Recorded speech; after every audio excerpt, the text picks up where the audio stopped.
It's Soulbirth time here on Edge Radio Australia. We have got a wonderful guest there on this amazing thing called tech. It is great to have you first and foremost. It's great to see you, Faye, Thanks, of course. Aaron. Yeah, good to be back. Oh, look, and you've got the headphones on. We don't normally see you all, looking very podcasty. Yeah, but now I look professional. You do. And the reason why we have a very special guest, would you like to do the introductions? Yeah, I'm really excited today and so grateful for our special guest today. We've got my beautiful friend Maha, who we've known each other for a long, long time. I was trying to think when we first met, but it was probably at a home birth conference way back in, I don't know, 2008 or 2009 or something. But, yeah, it's just been amazing knowing you. And I wanted to share a little bit about you. I'll just read out a little bit so our viewers actually know a bit of your background. A lot of birth workers, already know Maha because she's got a huge following around the world. Right. She's a very busy lady. But if you like, I'll just give a little bit of background about you and then I'll hand it over to you so you can, fill us in on the rest. Because Maha Al Musa is of Palestinian Lebanese origin and raised in Australia since 1964.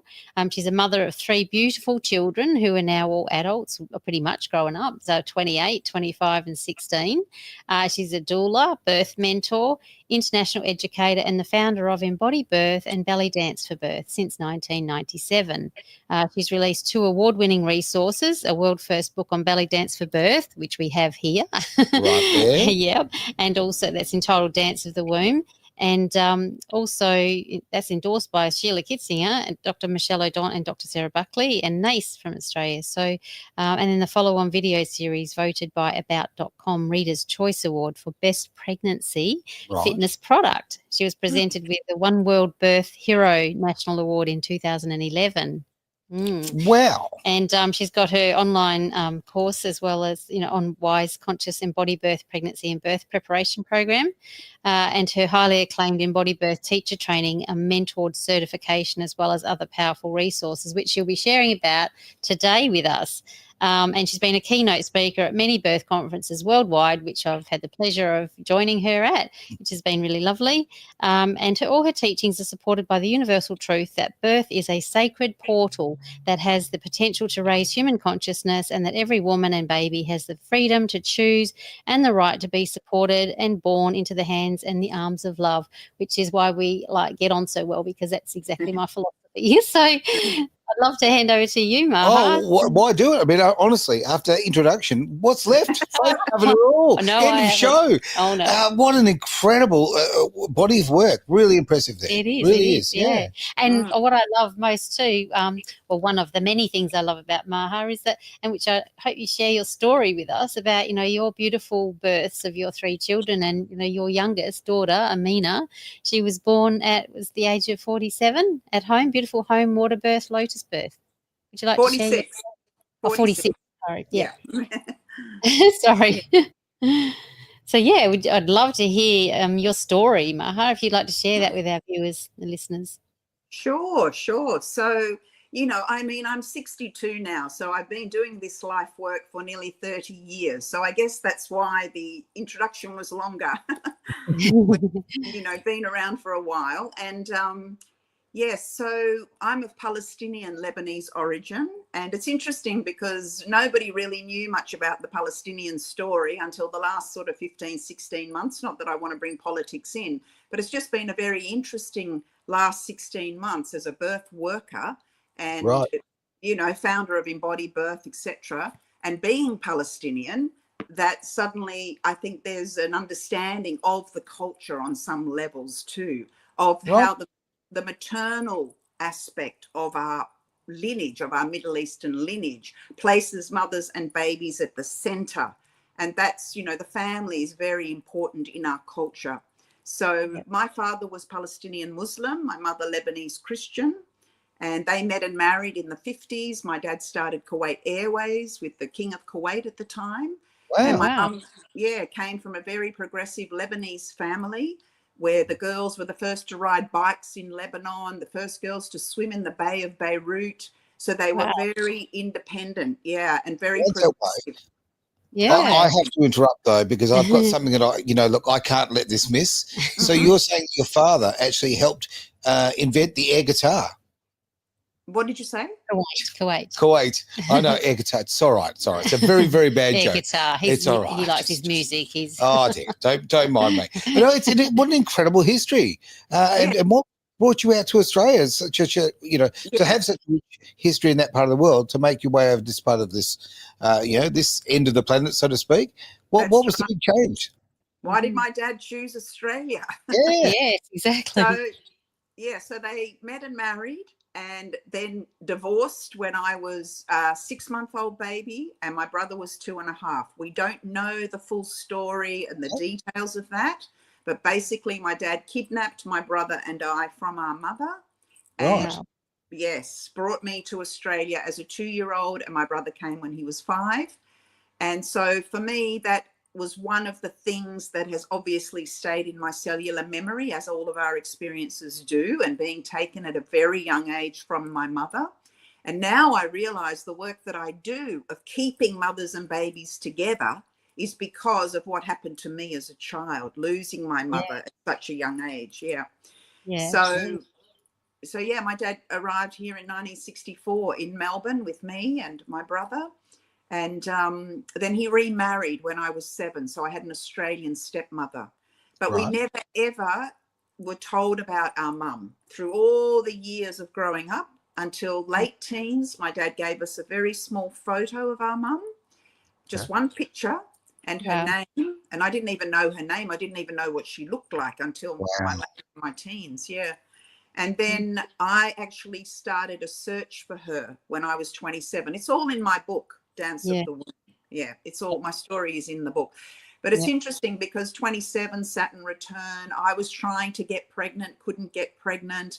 And I always felt that it was a disconnect from the motherland, the mother tongue, the mother within me, the receivership of a soul into my body. I understood it not just as a physical condition, polycystic ovaries.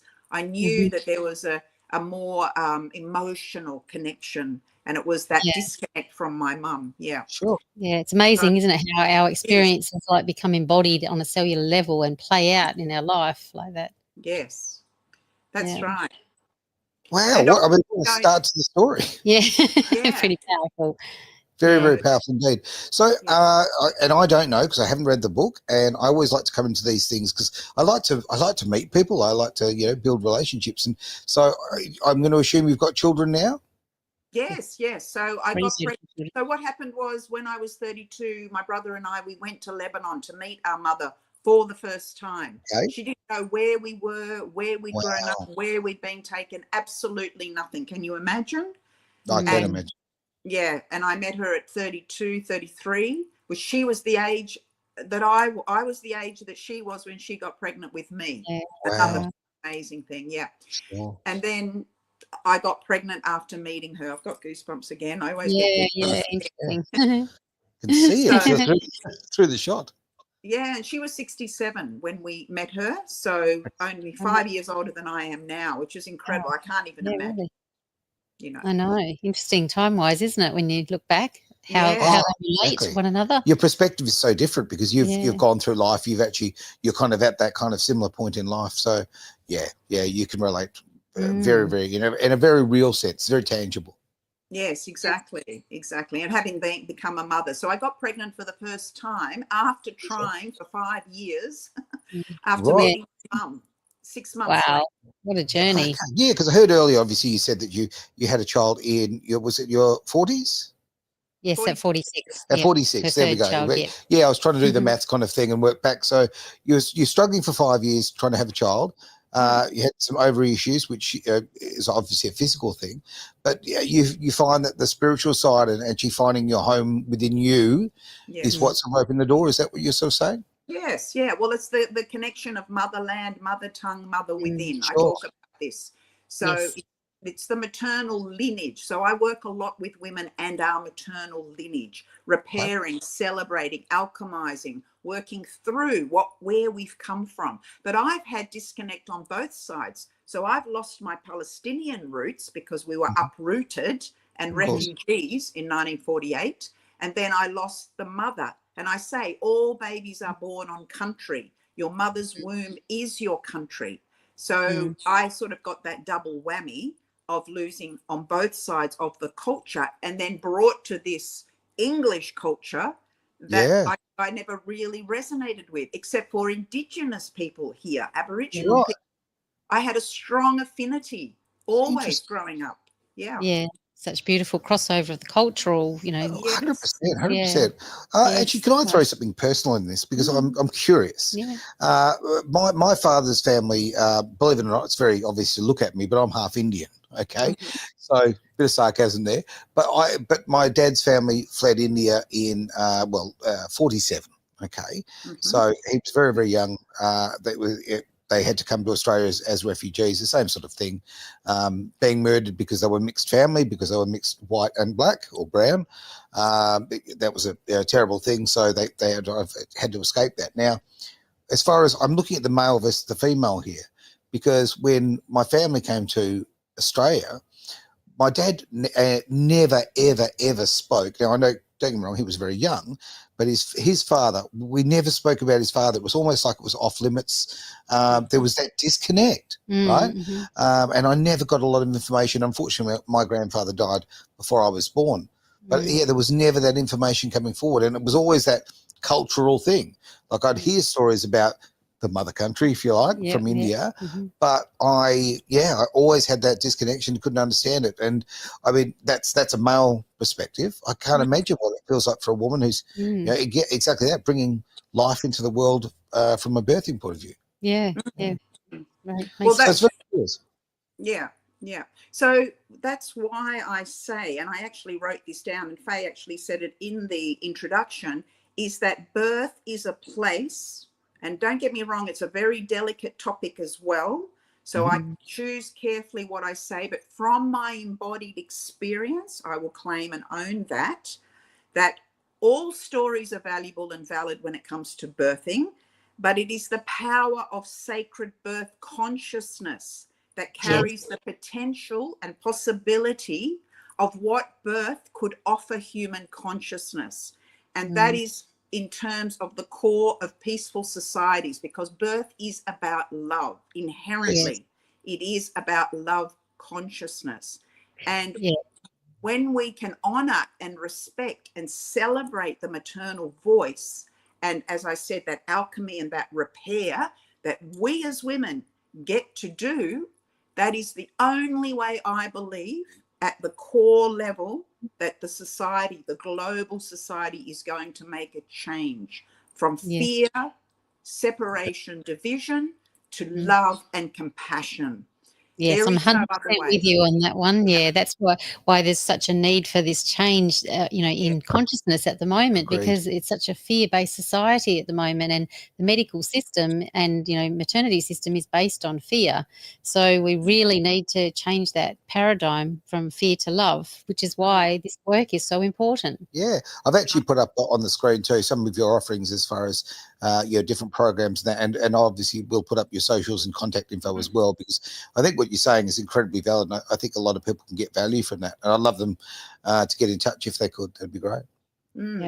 So for me, it's not necessarily about how you've given birth, as in whether it's cesarean. I mean, obviously those things do have an impact, of course, on the baby, but for me, what's most important is that we center the mother and the baby and the maternal voice and her intention and her vision for her birth, regardless of what she wants. So that is really important in EmbodyBirth. Of course, I would love to see all women babies born through physiological channels, uninterrupted, unmedicated, all of that. That is a high level consciousness, because what happens there is the maternal voice, the transformation, as Dr. Sarah Buckley talks about, the ecstasy, ecstasis, above the norm, is what is given to us when we birth that way. And for me as well, I've got a very interesting way I look at free birth, because I don't look at free birth that you just go and birth with nobody. Of course, you can do that. That's absolutely valid if that's your choice. But for me, in EmbodyBirth, free birth is every woman to have the freedom to birth in the way she chooses, with whom and where. Absolutely. Even if that's a hospital cesarean or by a river on her own. That is to me what free birth is. It's the freedom to birth. Freedom of choice, right? Freedom of choice to do what you like with. This is your experience and your experience with, look, hopefully, well, obviously with your child and hopefully with your partner as well. I mean, this is an experience of bringing new life into to the world. It should be on your terms. Absolutely. Right? And everybody has a different situation as well. It's like very individual, very personal. So it's about helping women to get in touch with, you know, what's right for them and actually bringing that into fruition and, you know, feeling good about it, feeling empowered. 100%. Yeah. Yeah. I mean, I say that I'm a man, I don't know, but you certainly, I've got beautiful children myself, and you know, luckily have had the incredible honour of being part of those births. Okay, it is an incredible experience and something that changes you for life. Yeah, but yeah, like obviously, men and women will have different experiences on this. Yes. Yeah? So, how did your experiences, Maha, lead to the work that you do now? Well, having got pregnant the first time after meeting my mother, and actually what was interesting about my first birth was that I wanted to have a home birth. I was in Byron Bay, where you could choose from 12 home birth midwives in our pregnancy circle in the mid-90s. It was incredible. Yes. And you would interview the midwives. You would look, I'd say, oh, Faye looks like interesting. I resonate with her. I'm going to interview her and ask her, what do you offer to me as the mother? Not what I'm going to do for you. I know. You know. So that was the nature of Byron Bay, Indigenous birthing place. You know, so I would interview the midwives that I resonated with and then decide who I would be the one that wanted to walk on with me on the edge of life and death. Absolutely. You know, that precipice of life and death. That's who you're taking with you, not just a random hospital midwife that just sort of just turns up and then you go, oh, I was so lucky to have her. Oh, it was just shocking. It was terrible. It shouldn't be like that. You are walking on the cutting edge of life and death. It's who will you take on an acid trip with you? You think about that. Exactly. Couldn't agree more. I know it is such a sacred journey and you want somebody holding your hand, guiding you through, that's actually going to help you have this beautiful journey through this sacred portal of birth. Agreed. Yeah. But also the person that you take, and because I work with work professionals all over the world, I also point the finger back at the birth professionals and I say, take off your label. Take off your label, midwife, doctor, obstetrician, doula even. I want to know, who are you at the core of your being? Who is walking with me? Have you done the work? Have you done the sacred work on yourself? Yeah, don't hide behind your label. No, and that is so important. So important. Because your things will come up during the birth as well when you're supporting someone, you know. If you've got unhealed traumas around birth, it'll come up while you're supporting someone at birth. Yeah, I just like very much the whole concept of you taking control and being empowered here, okay? The woman actually choosing the professional that they walk through this journey with, right? To me, that makes so much sense. It really does, rather than that sort of, you know, cut and paste attitude of when you go to a hospital. It's kind of, you get who you get and then shift changes and away we go. And it's kind of like high-fiving on the way in and out, you know. To have somebody with you that, you've chosen, exactly. They align with your values. It's just a brilliant thing. That's right, because birth is about energy and resonance and harmonics. But the way that we are shown the way of birth in the Western model is the medical model, that your body is just a pathology and illness, or just the physical body that births. Of course, the physical body births, but you've got the psychic, the sexual, the sensual, the energetic, the emotional body.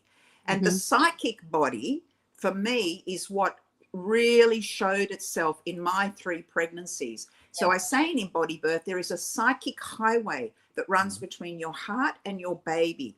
Every day, every moment, are you listening? So if you are in, and I mean listening also from the psychic somatic body, because where most women are listening is from here, the intellect. The intellect, it is not expansive, and we need to expand into the experience rather than stay in the intellect. The primal brain gives birth. So we say in EmbodyBirth, the uterus doesn't contract, the uterus contracts, but the body, those psychic, emotional, energetic bodies expand. So we call them expansions.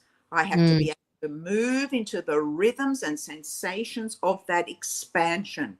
I cannot do that if I'm stuck in my head in fear and anxiety. That's a very big principle of EmbodyBirth, as you know, Faye. It is, yeah, that's right. And it's so important to be in the flow, to get out of your head and more into the body and go with the flow and surrender to the birth process and work with it and work with your baby, which is why I love your Bellydance for birth. Like I remember when you came to Perth back in 2011, I think it was, to do your Bellydance for birth workshop, and I just loved getting into it with you because the Bellydance movements, I've always encouraged women to do that, especially in the early stages when they're moving around, and I know you did it right through your birthing process, didn't you? Because the movements in Bellydance actually helped to bring the baby down. You're in the flow. You told me that before, like, obviously a big smile comes to my face, but it makes sense. It really totally does make sense. Yeah. And this is your background, your upbringing. That's right. Yes. Your culture. Yeah. It is. You've got a bit of unfair advantage there. Well, that's right. But every woman, as I say, that is universal womb wisdom. Every woman carries an intuitive birthing dance within her. It is the dance of the womb, the name of my book. And it's not belly dance, cabaret, performance style. And in many ways, for me, having used the word belly dance was a disadvantage because Western already had the idea. So that's why I changed it to EmbodyBirth, because it's about embodiment, and that is just a pathway, one of the many pathways to embodiment. So like just recently there was a study done on upright birth. I was going to ask you about that. Yeah, and I went on Instagram and I had to do a live and say, listen guys, we do not need a study to tell us how to be and move and be upright in birth. No, exactly. Women have been doing it for centuries. Like that's the natural process. It's only medical. Egyptian hieroglyphics. It's got squatting and women, So it was a medical system that forced women on their back to give birth. Got rid of the gravity aspect of it. And it's almost insulting to us as Indigenous birth keepers and birth mentors and teachers. For me, who's been teaching nearly 30 years, that, suddenly there's got to be a study to affirm what I have been teaching from my ancestral roots for eons. Yes, so, I know. It's just ridiculous. And this is the problem with Western birth, is that they carve up the woman into pieces. And we say in EmbodyBirth, you are a whole woman birthing your whole baby in your wholeness and in your holiness. You're not just a head walking around. We don't cut and say the breasts breastfeed, the womb births. No, you are whole. And that's the problem with these studies. They're just looking at one aspect. They're not looking at the whole woman and the whole experience. So it drives me crazy. Well, but so many of these are just about the money. Let's be absolutely honest. There's a grant for this, a grant for that. And of course, every government grant has to be spent because they want it next year with plus the 20%. It's like anything when we're talking about hospitals. It's a business. Exactly. And having babies should not be a business. No, and also it's a reflection of the system where everything's compartmentalized, so it's all part of this part of the body and that part of the body, specialist in obstetrician, an obstetrician, specialist in childbirth or a gynecologist, but then there's the orthopedic surgeon, but they don't look at the whole body. So when we can bring everything back to being holistic and working together, then everything flows. Yeah, agree. But also the mother is the midwife. This is the mistake that we make in the West, is that we externalize as a mother, pregnant mother going through the birthing portal, we externalize our experience to the expert. That is the default setting. And that is why I say in EmbodyBirth, the mother and the baby are at the center. Everybody else is just a resource. I have a voice. I can speak up for what I want and need. I'm not incapacitated. But that's the idea that women receive, that you need me. You need us. In program that power away to other people who know best. That's right. But women have been having babies for millions of years. They have. This is not new tech. It's you make a really great point. I mean, ultimately, the woman and the child. I mean, they're the people in charge of this birth, right? They're the two people who are part of this, and everybody else is pretty much just an extra in the play. Yeah, exactly. And the baby coming in also controls a lot of the birth process. So when the woman can be in tune with her baby and work together, that's right. That's So right. so how do women in the hospital system, how do they take charge? How do they literally, make this birth central around them rather than what the doctors want? Well, it's getting difficult. And then we blame the woman for whatever birth she had, or she feels the guilt for that. But it's actually the environment within which she's birthing. And that is why I'm teaching birth workers. I've been to China 6 times. And before COVID, it was amazing. I was in all these different hospitals. I was teaching. I'm not a midwife. I'm not an obstetrician. I'm not a doctor. Yet they were listening to me because they saw a self-referenced, autonomous woman speaking. And somewhere there's a truth in that. And what they would say to me is, you teach us, Maha, about love. I am changing the way I work with women because I realize this experience is about love. So for me personally, that is who I want to capture in the work that I do now in EmbodyBirth, is the birth professional, because they have none of this kind of training or understanding, and that's how it's going to change. And it's a big thing that I've got to do. It's a big job, but I just keep going. Yep. I just keep because the heart has gone out of birth to a large extent, because the model, and it's becoming so busy and so just medicalised in the hospital system. So the heart and compassion has gone out of it a lot, which is why we're moving back now to this one-on-one midwifery-led care, or, having to do all this education to help women to come back to themselves, because, they've lost themselves. But it's so important now to... but we shouldn't have had to in the first place. Well, one of the principles of sacred birth that has been lost is deep listening. Listening to the birth professional, to deeply listen to what the mother is speaking and asking and connecting with her baby. What is her baby saying? That's that psychic highway. But often women get cut off. Appointments are very short. There's an agenda.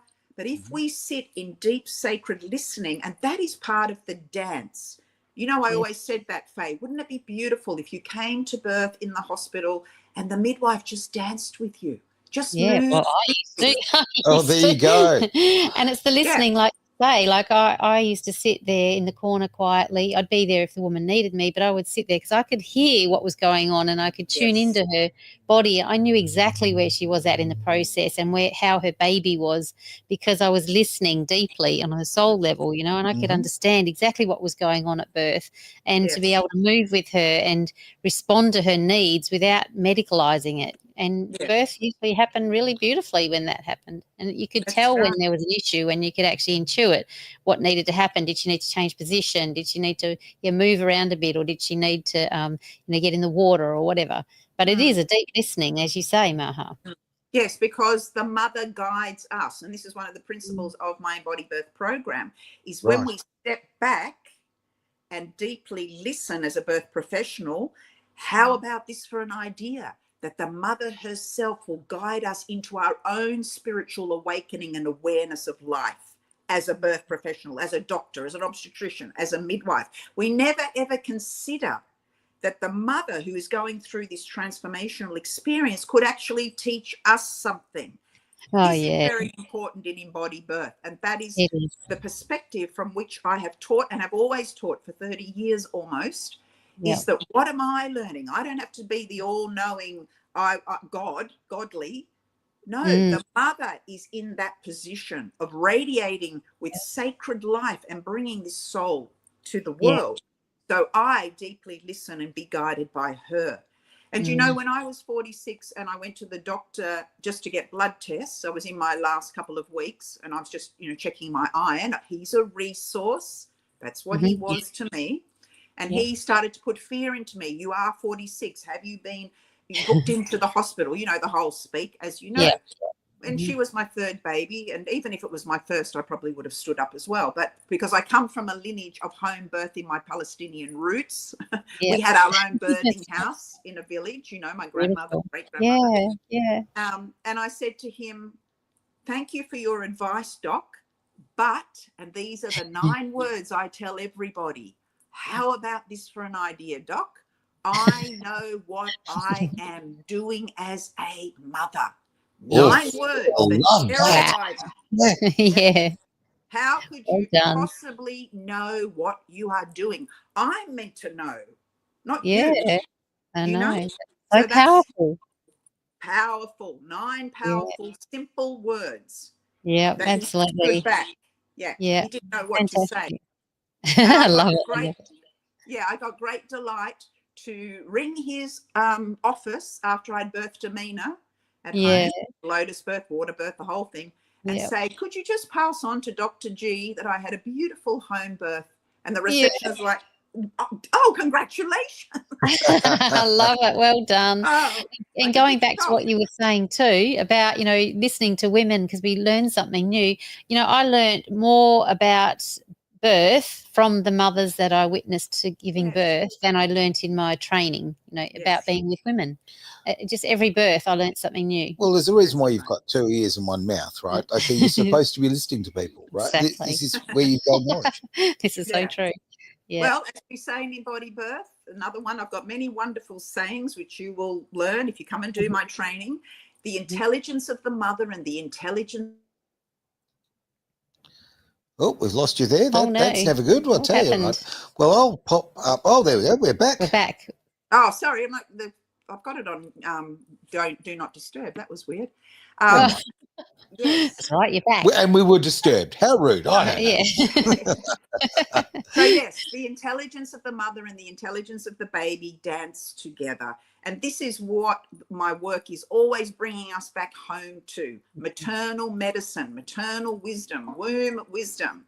That we need to look at that. In my culture, in Lebanon, in the old days, and even in the Palestinian culture, women were having babies in their 50s in the village at home. Right. It was not a big deal. No. It's what I come from. And I always feel, and you would probably understand this, Faye, coming into the birthing world, and having been in it for nearly 30 years, teaching the same things over and over, like this lone voice, independent voice, international voice in the wilderness. And it's like, I've known this because it's in my blood, it's in my veins. And it's sometimes been very frustrating being in the West. Oh, it is very frustrating, especially when these studies come out just to reaffirm what you already knew for 30 years and have been teaching and being told, no, you're wrong. And now the study said it. So now it's okay. I agree. And on the study front, so often these studies, the information comes out later that they've actually been doctored. So many of these studies, they literally find, for whoever was funding it, that's the finding that they find. Let's be honest, right? These studies are very hard to believe. There's there's a lack of credibility there. Yeah, but if they listened to the women and if they'd sort of asked those questions 30 years ago, then they could have been implementing, in the system, all these things way back then. Well, it's like you were saying before about Byron Bay and 30 years ago. So, and I've had this discussion with Faye many times. Like, if you'd talked to me a few years ago about home birth, I'd think, crazy Byron Bay hippie, what's wrong with you? You've grown a lot. Yeah, I have grown a lot, absolutely. Because, okay, over all my life, I've been indoctrinated that it is an unsafe place to have a child. Like, I've believed it. All my beautiful babies were born in hospital, and they weren't bad experiences. Make no mistake. We were very lucky of having people that we cared about, who, for argument's sake, I had a close friend who was a midwife, so that was very fantastic. But so I'm not saying they were bad experiences, but now I look, and without that indoctrination, the experiences could have been 10 times better and more natural and not based in fear, not all this terror. Terror. And hospitals do that, okay, and governments do that because guess what? Money. That's what it does. It's all about the money. Follow the money. And as you know, Faye, I breastfed my daughter for 8.5 years, and I stood in the worldwide media from 2012 to 2016. I was on A Current Affair, I was on Sunrise, I was on Inside Story, I was on all of these shows internationally and within Australia, magazines, TV, film, and the most ridiculous thing, I breastfed her to natural term because I'd learnt about natural term being a birth worker. And I thought, okay, I'm doing this for the last time. At 46, I will just allow her to breastfeed, breast nurture, which is what it is. And I even, when I came to Perth, I don't know if you remember, Faye. Yeah, I remember the study at WA. Yeah. Yeah, in WA, I went to the University of WA and I gave them my breast milk to test as a 50-year-old. My daughter was 4. We only managed to pump a little bit. That's why they weren't given out to the public, the results. But I was told that my breast milk had everything in it that a mother half my age and a baby would have in their in her milk. And because I was debunking this ridiculous, nasty comments that were coming up saying there's nothing in breast milk after 6 months or a year. There's no nutrients. And I thought, stuff you all. I am going to go and get my milk tested to show you. I know. I was very impressed with that. I was so happy when the results came back for you, and because we knew it would be. Because why would babies choose to still breastfeed? You know, if they weren't getting anything out of it. Well, yeah, and tell me if I'm wrong, because I'm no expert on this one. But okay, having the baby still continue to breastfeed, doesn't that continue the endorphins and the chemicals and the goodies? He's even got the words now. You're learning well. Oh, no, look what she's done to me. Look what she's done to me. Jeez, I can't be an innocent bloke in the other room anymore. You've ruined it for me. But also, the damaging comments, Aaron, to me as a mother, the mother's got mental health issues. The mother's holding on. The mother's got problems. So it's always then the attack on the mother. Wow, isn't that so beautiful that she puts her child to sleep calmly at night? It's all very relaxed and, you know, not having to have bottles and formula, and that's her choice. And other women can choose what they want, whether they formula feed or breastfeed. Nobody's attacking anybody. Just the media is attacking me. And I'm not attacking anyone. No, that's right. And let's remember, in third world countries or countries that don't have great food supplies, they breastfeed. They breastfeed for years. They do. Years. Exactly. I know that from my Because it's a normal, natural thing. So, why do we criminalise it almost? Oh, look, in Australia, it almost feels like about 3 months and then, you know, catch you later on the formula and away you go. Yeah. And the big cover, women sitting with a big hot cover over them and the baby. And I walk up, I say, take the cover off. Don't worry, let it, you know, be free. Be free. Yeah, exactly. Especially when they're saying that, you know, photos of breastfeeding women or women feeding in public is a bad thing, and yet they're fine to have topless women on billboards everywhere to, you know, that are... Oh, look, I'm going to be devil's advocate on this one. I don't like the covered up thing. I'm with you 100% on that. But it is still awkward, okay? It is just awkward for other people because, I hate to break it to you, but breasts are a sexual thing to most of us, right? So it is still a problem from that point of view. No, it's just that's life, you know. But do I want women covering up and that what exactly? No way, absolutely not. But I think, like anything, you know, everything's got nuance to it. So, you know, just discretion, I guess. Well, most women do. Most women breastfeeding in public will be very discreet about how I 100% agree with you. You know, since when was it a bad thing to breastfeed your baby? Feed your baby. Feed your baby. Nurture your child. You know. Right.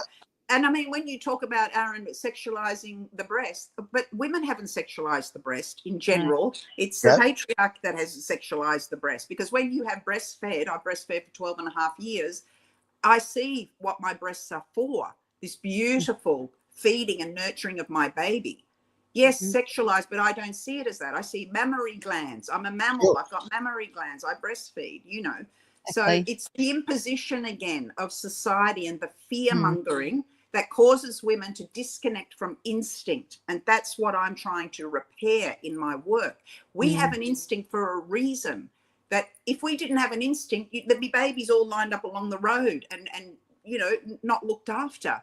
Instinct is there. The tiger is there. The mother tiger is there for a reason, to look after our children. They are our legacy. They are part of our lineage. Yeah, we're meant to do that. Absolutely.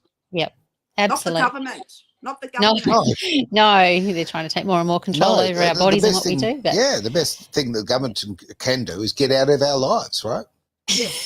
Yes. And it starts with maternal. It's a birth. When you really, really look at birth and its influence on society and having babies and raising children and centering the mother, if you look at what's happened over the especially last 10 years, we have been shoved to the side, and we're watching a collapse of society too, and the family and the division between men and women and all this separation and division. How might it look if we loved mothers and babies through the experience, and the fathers and the communities, the families, society. Yeah, it's bringing people back together again, isn't it? And through love and through birth. Oh, we could have this argument. I mean, to me, since 1972, there's been an absolute a political system to destroy the family. Since 72, that was it was very pivotal part of the world, that little area from 72 to 75. And it's been horrible since then. There's been really this great desire to break up the families, because if you break up the family, you've got now 2 rents or 2 mortgages, 2 more car payments, more rego, more power bills, more water bills. It's good for the economy, gee, but it's terrible for the soul. Yeah, exactly. Right? So, it's getting mothers to work, to put your baby in daycare. And I'm not saying that you can't choose to have children, not have children, whatever. Just be aware and awake to the impositions that are happening before us. And if it goes against your instinct and what you want, stand up for yourself. Stand up for our children. Stand up for our society, and stop being in fear. We've just been through fear. 4 years of fear, 3 years. Exactly. Yeah? We need, as women, that's what I'm saying to him. I'm a very strong woman, you might have noticed. I had not noticed. I thought you were very quiet. And as I've gone through into post-menopause, naturally, no Botox, no nothing, no anything. This is me naturally going through, because I want to feel everything. I want to feel the power of my voice and my legacy. I'm here to leave a legacy, and I want to inspire. I don't use the word empower. I don't own anyone's power. I want to inspire women to find that authentic voice within. And that's what I travel the world and do. And you're doing amazing. Like, you are leaving a legacy already. You know, it's amazing what you've been doing. And so if people want to reach out to you and actually work with you, I know you've got a few things coming up. So what have you got on offer that people can what tools have you got where people can come and learn how to connect with themselves again and actually bring love back to the table? Yes. Well, I've got a pregnancy and birth preparation program. It's a very deep dive, wise, conscious preparation program. 4 modules, 21 chapters, includes all the Bellydance birth. And then on March the 8th, we are starting my annual English EmbodyBirth antenatal teacher training. So you can learn all of this, become an EmbodyBirth teacher from anywhere in the world. It's mentored with me, and you can teach from anywhere in the world. So you will receive all the tools that you need. We are bookings close on the 1st of March, and we are still offering the early bird. So if anyone wants to join, please come and join.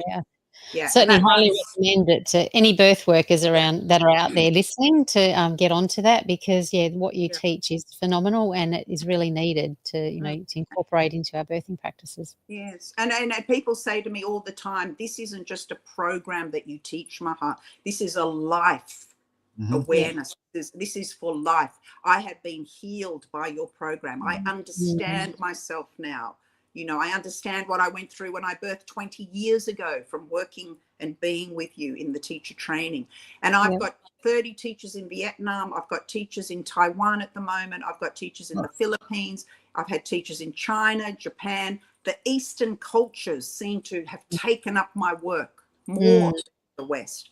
Oh, to be fair, the Eastern cultures have got it right when it comes to this, just to such a big degree. They really have. The Western culture has destroyed so many really natural things.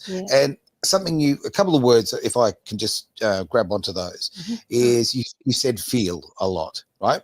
People need to feel, okay? That's incredibly important, whether it be, emotionally, spiritually, physically, whatever, we need to feel. And the other word that pops straight to my head, and you've mentioned it many times, and it just really resonates with me, is your legacy. I think it's important to leave something behind. Man, woman, child, okay? Our life needs to have purpose, and part of that purpose is to leave a legacy. So I massively appreciate I think you and I would agree on a lot of things, probably disagree on a few things as well, which is a great thing. Like, conversation's so important. I think that you can't just put yourself in the fishbowl, and you need to look at all these fresh ideas. And we've joked about it so many times, and how much change that Faye's made to my life and the way that I see things. It's a wonderful thing. So I'm going to actually step out a little bit here, and I'd really encourage, if you've got the chance to come on again, I'd really like that. Continue the conversation. There's so many aspects of everything that you do, but been really lovely to have you on the show. Thank you so much for taking time out of your busy schedule, because I know you are flat out, but, you know, you are leaving such a huge legacy everywhere you go. You're doing phenomenal work in the world, and I really encourage anybody out there to connect with you to do the work, because, yeah, it's not just about birth, it's about ourselves, connecting with ourselves. It's life, isn't it? Yes, it's life work. Exactly. Exactly. If you say in EmbodyBirth, to finish off, the living book is within. Read her. Yes, I love that. I love that. Yeah. Fantastic. Thank you so much, Maha, for joining us today. Really appreciate it. Absolutely fantastic. All right. Well, this has been Soulbirth here on Edge Radio Australia.